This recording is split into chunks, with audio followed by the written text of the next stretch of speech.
Hello students, welcome to Civil Centric. आप लोगों का सिविल सेंट्रिक में बहुत बहुत स्वागत है और हम शुरू करने वाले हैं the subject of strength of materials only on the Civil Centric platform. Civil Centric platform पे स्ट्रेंथ ऑफ मटेरियल हम स्टार्ट करने वाले हैं, जो कि एक बहुत ही इंपॉर्टेंट सब्जेक्ट है। तो a little bit introduction about my self, थोड़ा सा अपने बारे में बताता हूँ। सो गाइस, मेरा नाम है उमाशंकर त्रिपाठी। ओके, ठीक है, ये मेरा नाम है और मैं आपको सिविल सेंट्रिक पे स्ट्रेंथ ऑफ मटेरियल पढ़ाऊंगा। ठीक है, थोड़ी सी अपनी क्वालिफिकेशन के बारे में बताता हूं। सो बेटा, मैंने डिप्लोमा किया है ना। डिप्लोमा के बाद मैंने बीटेक किया, फिर मैंने एमटेक की और मैंने अभी अपनी पीएचडी सबमिशन की स्टेज पे हूं, ऑलमोस्ट सबमिट कर दी है। एमटेक पीएचडी मैंने Indian institute of technology Roorkee से किया है। ओके, पीएचडी अभी कंप्लीट नहीं हुई है, सबमिटेड है। ठीक है, so don't take me wrong. So strength of material का ये जो कोर्स है, ये हमारे मैकेनिकल और सिविल इंजीनियरिंग दोनों ही ब्रांच ऑफ इंजीनियरिंग के लिए बेहद महत्वपूर्ण, बहुत ही इंपॉर्टेंट सब्जेक्ट होता है दोस्तों। क्यों? एक रीजन तो इसका ये है कि ये सारे एग्जामों में, चाहे जो भी एग्जाम आप देखो, ठीक है, हर एग्जाम में इसकी अपनी इंपॉर्टेंस है। ठीक है, बहुत सारे सब्जेक्ट्स भी ऐसे हैं जो इस स्ट्रेंथ ऑफ मटेरियल सब्जेक्ट पे निर्भर करते हैं। मतलब अगर आपको स्ट्रेंथ ऑफ मटेरियल अच्छे से आता है तो डेफिनेटली आप उन सब्जेक्ट्स में भी अच्छे से एक्सेल कर सकते हो। फॉर एग्जांपल, जैसे सिविल में हम बात करें, स्ट्रक्चर्स हैं, आरसीसी है, स्टील है। मैकेनिकल में बात करें तो जैसे मशीन डिजाइन है, थ्योरी ऑफ मशीन है।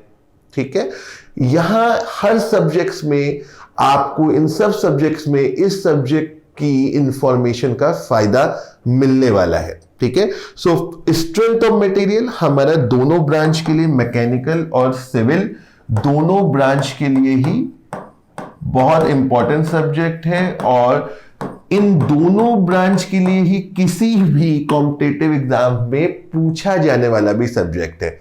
अब आप सोच रहे होंगे कि सर, इस कोर्स से हम क्या एक्सपेक्टेशन रख सकते हैं। ठीक है, सो सबसे पहले जो कोर्स आप यहां पे पढ़ोगे उसका कहां कहां आपको लाभ मिलेगा, कहां कहां आपको फायदा मिलेगा, उसको हम यहां पे मेंशन करते हैं। तो सबसे पहले भाई, जो सेमेस्टर स्टूडेंट्स हैं, आपके सेमेस्टर में आपको स्ट्रेंथ ऑफ मटेरियल सब्जेक्ट है और मान लीजिए आप अभी उसी सेमेस्टर में हैं जिसमें स्ट्रेंथ ऑफ मटेरियल है और साथ में आप सोचते हैं कि हम आगे भविष्य में कॉम्पिटिटिव एग्जाम्स की भी प्रिपरेशन करेंगे, अपने कैरियर को और एक नेक्स्ट लेवल पे लेकर के जाने की कोशिश करेंगे। ठीक है, उनके लिए बड़ी अच्छी बात है कि भाई ये सब्जेक्ट आपको सेमेस्टर में भी काम आ जाएगा। ठीक है, जो सेमेस्टर, जिनका ये सेमेस्टर क्रॉस हो चुका है, जो इस सेमेस्टर में पार कर चुके हैं, ठीक है, ठीक है, उनके लिए हमारा ये सब्जेक्ट, ये कोर्स हेल्प करेगा इन सभी कॉम्पिटिटिव एग्जामिनेशन में। क्योंकि जैसा मैंने कहा, हर कंपटीशन में ये सब्जेक्ट बहुत अच्छी मार्जिन में होता है, बहुत अच्छे मार्क्स में पूछा जा सकता है। और जैसे हम बात करें तो गेट में लगभग 8 से 12 नंबर के बीच में स्ट्रेंथ ऑफ मटेरियल के क्वेश्चंस आपको मैकेनिकल और सिविल में मिल सकते हैं। ठीक है, काफी अच्छा मार्जिन ईएससी में होता है। एसएससी जेई में जो हमारे को सॉम पूछी जाती है, सिविल मैकेनिकल दोनों में ही बहुत अच्छे मार्जिन में पूछी जाती है। ठीक है, सिमिलरली सीएससी क्या है, जिसको हम इंडियन एडमिनिस्ट्रेटिव सर्विस एग्जामिनेशन कहते हैं। जैसे ईएससी होता है इंजीनियरिंग सर्विस एग्जामिनेशन, वैसे ही आईएएस बनने के लिए या आईपीएस बनने के लिए हम सीएससी एग्जामिनेशन देते हैं, राइट, सिविल सर्विसेज एग्जामिनेशन। ठीक है, यहां पर भी अगर आपने ऑप्शनल में टेक्निकल सब्जेक्ट लिया हुआ है, सिविल मैकेनिकल लिया हुआ है, तो ये कोर्स यहां पर भी आपको फायदा करेगा। स्टेट जेईई, बहुत सारे स्टेट गवर्नमेंट एग्जामिनेशन होते हैं। स्टेट गवर्नमेंट में वैकेंसीज आती हैं जूनियर इंजीनियर, असिस्टेंट इंजीनियर की। ठीक है, वहां पर भी आपको ये एग्जाम फायदेमंद होगा। ठीक है, नॉन गेट पीएसयू, कई सारे पीएसयू जो हैं जो गेट से रिक्रूटमेंट नहीं करते हैं। आई होप हम सब इस बात से अवेयर है कि हमारे को जो पीएसयूज है उनमें एंट्री पॉइंट दो वे में हो सकता है, या तो आप गेट का एग्जाम दीजिए, बहुत सारे पीएसयूज गेट से रिक्रूट करते हैं, तो आपके गेट की परफॉर्मेंस के आधार पे, आपके गेट की रैंक के आधार पे वो आपको पीएसयू में जॉब करने की अपॉर्चुनिटी देते हैं। ठीक है, दूसरा तरीका क्या हो सकता है कि कई पीएसयू अपने खुद का एग्जामिनेशन कराते हैं। ठीक है, तो जो पीएसयू अपने खुद का एग्जामिनेशन करा रहे हैं, भाई अगर आप मैकेनिकल और सिविल इंजीनियरिंग के हैं तो सॉम जरूर पूछी जाएगी, बिल्कुल शक ही नहीं है इस बात पे। ठीक है, स्ट्रेंथ ऑफ मटेरियल आती ही आती है, तो वहां पर भी आपको हेल्प करेगा।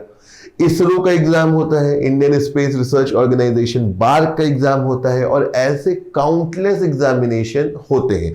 सो मतलब बात यह है कि जिस भी एग्जाम में, जिस भी कॉम्पिटिटिव एग्जाम में स्ट्रेंथ ऑफ मटेरियल पूछी जाती है, वहां पे आपको ये कोर्स काम करने वाला है। ठीक है, लेकिन अब होता क्या है, देखिए थोड़ी स्लाइट डिफरेंसेस होते हैं इस सिलेबस में बिटवीन सम एग्जामिनेशन। मतलब अगर मैं कहूं कि 97-98% तो सिलेबस सेम होता है सारे एग्जाम्स में। ठीक है, लेकिन फिर भी 2% 3% का अंतर हमारा आ सकता है।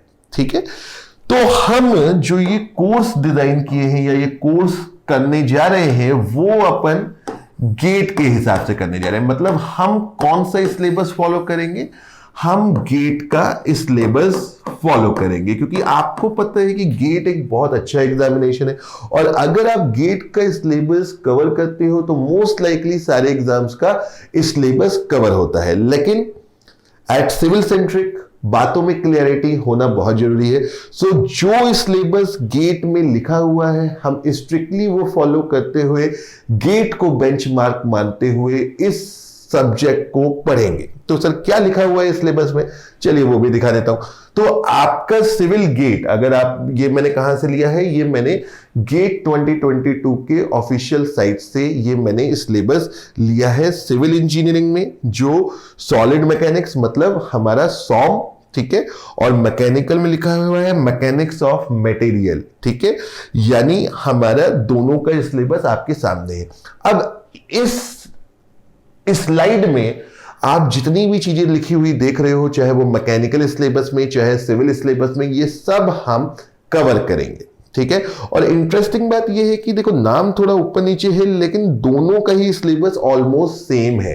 ठीक है, जैसे यहां पे bending moment and shear force, ठीक है, लिखा हुआ है, यहां पे देखो shear force and bending moment diagram. ठीक है, जैसे यहां पे simple stress and strain relationship लिखे हुए हैं, यहां पे अलग अलग से लिख दिया है stress and strain, elastic constant, Poisson ratio. वास्तविकता यह है कि सिंपल स्ट्रेस एंड स्ट्रेन कोई पढ़ ही नहीं सकता बिना इलास्टिक कांस्टेंट और पॉइसन रेशियो के। सो ऑलमोस्ट सेम सिलेबस है, और इन दोनों सिलेबस को हम अपना बेंचमार्क मानते हुए इस टॉपिक को, इस सब्जेक्ट को पढ़ेंगे। ठीक है, सो हमारा ऑर्डर क्या होगा पढ़ने का, ठीक है, हमारा पढ़ने का ऑर्डर होगा ये। ठीक है, हम स्टार्ट करेंगे यूनिट 1 जो हमारी होगी सिंपल स्ट्रेस एंड स्ट्रेन की।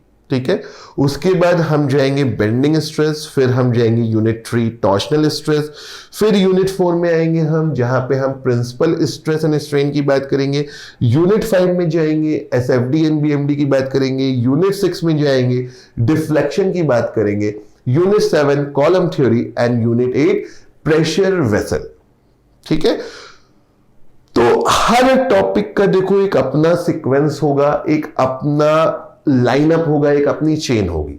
ठीक है, जैसे अब इसमें बहुत सारे सब टॉपिक होंगे तो सबको मेंशन कर पाना पॉसिबल नहीं है। ठीक है, अब इसमें आप में से कई लोगों के मन में ये सवाल होगा कि सर अगर इन यूनिट्स में हम बात करें कि सबसे इंपॉर्टेंट यूनिट क्या है, कहां से ज्यादा क्वेश्चन पूछे जाते हैं, तो मैं आपसे ये कहना चाहता हूं हर कुछ इंपॉर्टेंट है। आज की डेट में कंपटीशन इतना हार्ड है, ठीक है, आपका कंपटीशन इतना ज्यादा लोग लिख रहा है, इतना कॉम्पिटिटिव एग्जाम्स है, टफ एग्जाम्स है, उसमें हमको इस बात को तो बिल्कुल छोड़ देना चाहिए कि कौन सा ज्यादा इंपॉर्टेंट है, कौन सा कम इंपॉर्टेंट है। हमें सब कुछ पढ़ना है, कहीं से भी क्वेश्चन आ जाता है। ठीक है, और मैं आपको अपनी पर्सनल फीलिंग बताऊं, देखिए जब मैं कोई एग्जाम देने जाता हूं, मैंने कई बार महसूस किया कि मैं सब पढ़ लूंगा, अगर मैं कुछ छोड़ जाऊं, भले ही मैंने मान लो 100% सिलेबस है और मैंने 95% पढ़ के गया और 5% नहीं पढ़ के गया, तो वही 5% में से क्वेश्चन आ जाएगा, भले ही पिछले 10 सालों में ना आया हो। ठीक है, सो मेरा अप्रोच क्या है कि सब कुछ इंपॉर्टेंट है, लेकिन अगर आप रिलेटिवली सुनना चाहते हैं कि कहां से ज्यादा क्वेश्चन आते हैं, और गेट जैसे एग्जाम्स में, ईएससी जैसे एग्जाम्स में ऐसा कोई गारंटी नहीं होता कि कहीं से भी मतलब पूछा जा सकता है, तो आप अगर इंपॉर्टेंस की बात करो तो सबसे इंपॉर्टेंट टॉपिक हमारा प्रिंसिपल स्ट्रेस एंड स्ट्रेन है। एसएफडी बीएमडी से बहुत क्वेश्चन आते हैं, डिफ्लेक्शन से बहुत क्वेश्चन आते हैं। ठीक है, ठीक है, इसके बाद सिंपल स्ट्रेस एंड स्ट्रेन, ठीक है, इससे काफी क्वेश्चन पूछे जाते हैं। तो भाई इस तरीके से हम चीजों को देख सकते हैं। थोड़े कम क्वेश्चन हमारे को कॉलम थ्योरी, प्रेशर वेसल से आते हैं क्योंकि रिलेटिवली इजियर टॉपिक होते हैं। ठीक है, तो मेरा यहां पे एडवाइस क्या है कि इसको ना फॉलो करते कौन सा ज्यादा मतलब मेरा कहने का मतलब ये नहीं है कि सिंपल हम स्ट्रेंथ ऑफ मटेरियल में चलो केवल यही 2 टॉपिक पढ़ ले क्योंकि ये सबसे इंपॉर्टेंट है। ठीक है, ऐसी कोई बात नहीं है, हमें सब पढ़ना है और बहुत स्ट्रक्चर्ड वे में पढ़ना है। ठीक है, सो जब आप इस कोर्स को देखोगे तो आप देखोगे कैसा हम एकदम बेसिक से एडवांस लेवल पे जाएंगे और बहुत सारे क्वेश्चंस भी हमारे इस सब्जेक्ट में होंगे। ठीक है, ऑलमोस्ट 200 से 250 क्वेश्चंस आपको इस पर्टिकुलर सब्जेक्ट में देखने को मिलेंगे। ठीक है, और बहुत अच्छे क्वेश्चंस का सोर्स क्या होगा, क्वेश्चंस हम लेंगे जो प्रीवियस ईयर क्वेश्चंस होंगे, गेट के क्वेश्चंस लेंगे, हम क्वेश्चंस लेंगे इंजीनियरिंग सर्विसेज के, हम क्वेश्चन लेंगे, मतलब जहां से भी अच्छा क्वेश्चन मिलेगा वहां से लेंगे। ठीक है, कुछ क्वेश्चन हम खुद भी बनाएंगे, मतलब मैं खुद भी बनाऊंगा, आपको प्रेजेंट करूंगा। ठीक है, सो भैया 100 बात की एक बात यह है कि इस सब्जेक्ट में आपको बहुत मजा आने वाला है। सो जरूर देखिए, जरूर इस कोर्स को पढ़िए और definitely both mechanical and civil engineering students के लिए ये बहुत ही हेल्पफुल होने वाला है। So guys, with this, thank you very much, and this was the introduction to syllabus of the strength of materials. So guys, with this, thank you very much and looking forward to have you on board and looking forward कि आप इस course को पूरी तरीके से देखेंगे। Thank you very much.